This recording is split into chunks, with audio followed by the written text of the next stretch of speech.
Les textes liturgiques du vendredi 11 août 2023. Première lecture. Il a aimé tes pères et il a choisi leur descendance. Deutéronome 4, 32-40. Lecture du livre du Deutéronome. Moïse disait au peuple d'Israël: interroge les temps anciens qui t'ont précédé, depuis le jour où Dieu créa l'homme sur la terre. D'un bout du monde à l'autre, est-il arrivé quelque chose d'aussi grand? A-t-on jamais connu rien de pareil? Est-il un peuple qui ait entendu comme toi la voix de Dieu parlant du milieu du feu, et qui soit resté en vie? Est-il un Dieu qui ait entrepris de se choisir une nation de venir la prendre au milieu d'une autre, à travers des épreuves, des signes, des prodiges et des combats? À main forte et à bras étendus, et par des exploits terrifiants, comme tu as vu le Seigneur ton Dieu le faire pour toi en Égypte? Il t'a été donné de voir tout cela pour que tu saches que c'est le Seigneur qui est Dieu, il n'y en a pas d'autre.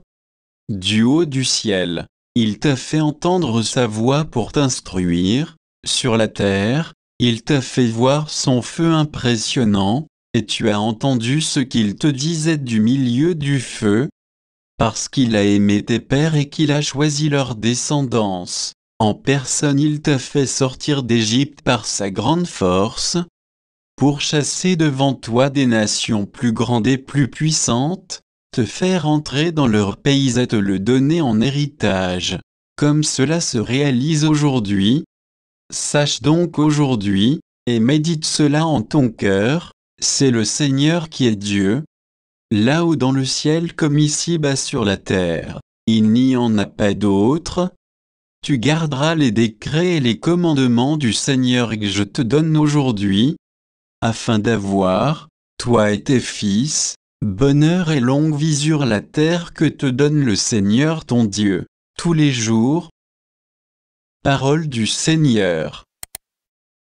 Psaume 76, 77, 12, 13, 14, 15, 16, 21.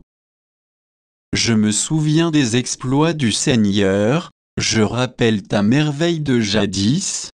Je me redis tout est au fait, sur tes exploits je médite. Dieu, la sainteté est ton chemin. Quel Dieu est grand comme Dieu? Tu es le Dieu qui accomplit la merveille, qui fait connaître chez les peuples ta force. Tu rachetas ton peuple avec puissance, les descendants de Jacob et de Joseph. Tu as conduit comme un troupeau ton peuple par la main de Moïse et d'Aaron. Évangile. Que pourra donner l'homme en échange de sa vie? Matthieu 16, 24-28. Évangile de Jésus-Christ selon saint Matthieu. En ce temps-là, Jésus disait à ses disciples: si quelqu'un veut marcher à ma suite, qu'il renonce à lui-même, qu'il prenne sa croix que c'est qu'il me suive. Car celui qui veut sauver sa vie la perdra, mais qui perd sa vie à cause de moi la trouvera. Quel avantage, en effet, un homme aura-t-il à gagner le monde entier, si c'est au prix de sa vie? Et que pourra-t-il donner en échange de sa vie? Car le Fils de l'homme va venir avec ses anges dans la gloire de son Père, alors il rendra à chacun selon sa conduite. Amen, je vous le dis, parmi ceux qui sont ici, certains ne connaîtront pas la mort, avant d'avoir vu le Fils de l'homme venir dans son règne. Acclamons la parole de Dieu.